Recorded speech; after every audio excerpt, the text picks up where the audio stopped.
वस्तु जय सीताराम की। कलयुग के पावन अवतार गोस्वामी तुलसीदास जी की जय हो। मूर्ति पूजा। मूर्ति पूजा के संबंध में अनेक भ्रांतियां हमारे समाज में फैली हैं, लेकिन मंदिर निर्माण, मूर्ति स्थापना हमारी प्राचीन परंपरा है। मूर्ति पूजा से लाभ और उसका रहस्य क्या है, सही सही जानना परम आवश्यक है। तभी साधक लाभ उठा सकता है, अन्यथा दुर्भावनाओं से हानि भी हो सकती है। ये इसलिए बता रहा हूँ कि हमारे 5 से 11 वर्ष के बच्चों में यदि इस बारे में सही जानकारी मिल जाए और बड़ों को भी हो जाए, तो वो उससे लाभ उठा सकते हैं और हमारे विधर्मी भी हमें बहकाकर हमारे मार्ग से नहीं हटा पाएंगे। लेकिन सबसे प्रमुख है भावना। हमारी भावना शुद्ध अंतःकरण हो, इस हेतु ऋषियों ने सोचा। भगवान की वास्तविक मूर्ति तो देख नहीं सकते, ऐसी दिव्य दृष्टि उनको मिल नहीं सकती, नहीं भगवान दिखा सकता है। महापुरुष जब तक उसके अधिकारी न बन जाएं, तो तब तक वह उसे नहीं देख पाएंगे। भगवान के स्वरूप को देखने के लिए मूर्ति का सहारा लिया जाता है। मूर्ति के सहारे साधना भक्ति करके अंतःकरण शुद्ध कर लेता है, तब स्वरूप शक्ति से उसको दिव्य शक्ति मिल जाती है। तब वास्तविक भगवान का रूप ध्यान हो या दर्शन हो का लाभ वो उठा सकता है। एक बात समझ लो कि वस्तु की शक्ति को भावना की अपेक्षा नहीं है। जहर में चाहे जानकर पियो या अनजाने में, वह हमें मार ही देगा। नदी में मरने हेतु कूदो या अनजाने में कूद जाओ, यदि तैरना नहीं आएगा तब भी मर जाएंगे। अर्थात इसमें अच्छी भावना लाने से कोई मतलब नहीं है, या गंदी भावना लाने से कोई मतलब नहीं है। गंगा जी में कितनी गंदगी बह जाती है, पर वह गंदगी गंदी गंगा नहीं बनती है। वह गंगा जी हमेशा शुद्ध ही रहती हैं। सूर्य किरणें अच्छी बुरी चीज़ों पर पड़ती हैं, पर सूर्य गंदा नहीं होता है। भगवान सर्वव्यापक है, गंदी से गंदी जगह में भी वह गंदा नहीं हो सकता है। भगवान में जो जाएगा वह शुद्ध हो जाएगा। अर्थात भगवान का सहारा जो लेगा, चाहे वो कैसा ही है, वो उसी स्वरूप में शुद्ध रूप में हो जाता है, भगवान के स्वरूप को ही प्राप्त कर लेता है।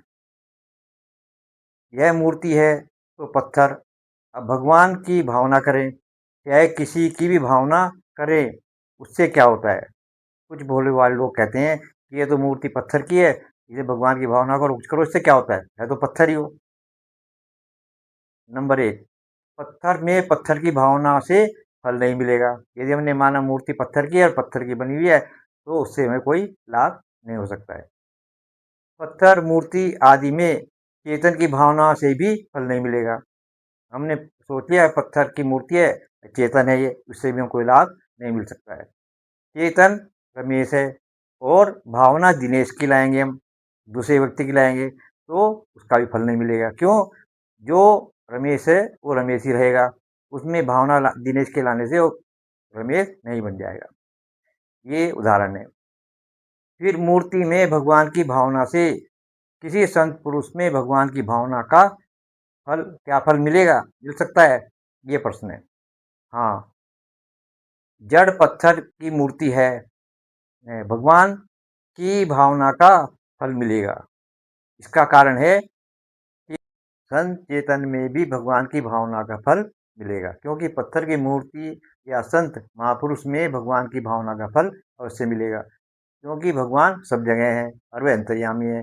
भगवान पत्थर की मूर्ति में और अन्य मूर्ति में भी बसा है। विश्व का कौन सा धार्मिक नेता है जो मूर्ति पूजा का खंडन करता है और ये कहता है मूर्खों काम है।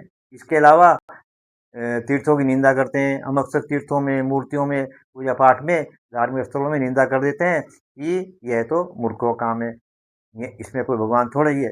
परंतु एक मजेदार बात यह है कि किसी में भी यह कहने की हिम्मत नहीं है कि भगवान सब जगह नहीं है। सब मानते हैं कि भगवान सब जगह कण कण में व्याप्त है, वो चाहे किसी भी धर्म के हों। नाम उनके भगवान के अलग अलग हो सकते हैं, परंतु वो भी मानते हैं कि वो सब जगह है। तो मूर्ति में क्यों नहीं हो सकते? मूर्ति पूजा का अखंडन भी करते रहते हैं।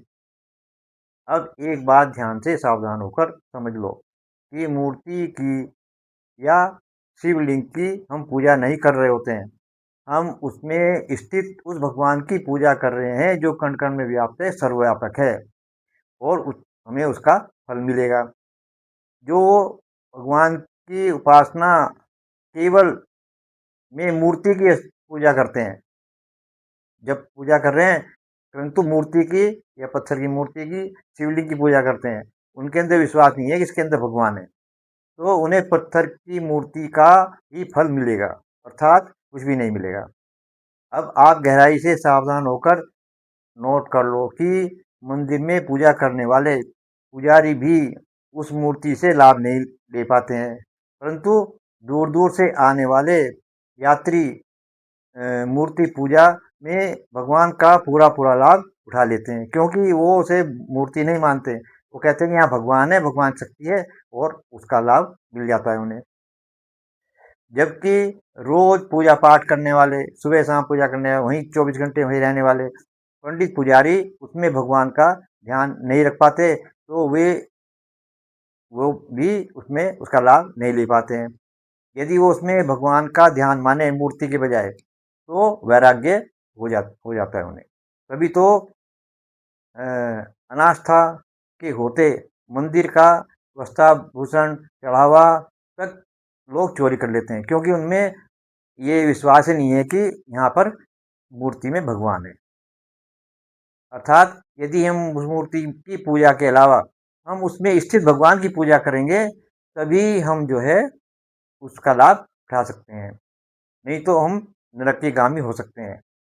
मूर्ति तो पत्थर है तो भगवान नहीं है, ये मानते ही हम उसका लाभ नहीं मिलेगा। अब हम मानते व पूजा करते हैं कि उसमें भगवान बसा है, हमें भगवान का फल मिलता है। अगर उसमें बसा नहीं भी हो, गोलोक में भी भगवान बैठे हों, वो सर्वज्ञ है, सब कुछ जानता है, हमें और हमारा मनचाहा फल दे देता है। और सबसे बड़ी बात तो यह है कि हमारे भीतर भी वही बैठा है, उसे सब पता है कि हमारी भावना क्या है, किस भावना से आए हैं, क्या सोच रहे हैं और हम क्या कर रहे हैं। ऊपर दिखावे से काम नहीं चलेगा। सच्ची भावना से वहाँ पर पत्थर की मूर्ति या मूर्ति को ध्यान रखकर, सिर्फ भगवान का ध्यान रखकर कि भगवान है, सर्वात्मा अंतरात्मा से सोचें, तो हमें इसका मूर्ति पूजा का पूरा पूरा फल मिलता है, क्योंकि हम उस समय उस मूर्ति की नहीं, उसमें स्थित भगवान की पूजा कर रहे होते हैं। इन सब का कहने का तात्पर्य सिर्फ ये है कि जब हमारे बच्चे 5 से 11 वर्ष के हों, तो उन्हें ये सारी बातें मालूम होनी चाहिए, किसी रूप में हो। भले ही वो उसने उस समय ना समझ रहे हों, परंतु धीरे धीरे उनका विकास होगा तो वो उस बात को बाद में समझ जाएंगे। और हमारे विधर्मी मूर्ति पूजा के नाम पर खंडन करते हैं और हमारे बच्चों को बहका देते हैं। हम भी मान लेते हैं कि पत्थर में भगवान थोड़ी होता है, ये पत्थर है, पत्थर की पूजा कर रहे हैं, जबकि वास्तव में हम उस पत्थर की मूर्ति की नहीं, उस मूर्ति में स्थित भगवान जो सर्वव्यापक है उसकी पूजा कर रहे होते हैं, और हमें उसका फल मिलता है। हम यही दूसरे को समझा सकते हैं, हम उसकी मूर्ति पूजा नहीं कर रहे हैं, पत्थर की या कागज की मूर्ति की, हम भगवान की पूजा कर रहे हैं। जैसे तुम भगवान की पूजा करते हो, ईश्वर की पूजा करते हो अलग अलग नामों से, हम भी उसी भगवान की, ईश्वर की जो सर्वव्यापक है, उसी की आराधना पूजा करते हैं। ये तो हमारा माध्यम है जिससे हमारा मन बन जाए और हम जो है एक शक्ति प्राप्त कर लें, और बाद में भगवान के दर्शन भी हम कर सकते हैं। भक्तों, जय सीताराम की। कलयुग के पावन अवतार गोस्वामी तुलसीदास जी की जय हो। रामदास वीरेंद्र कुमार अत्री।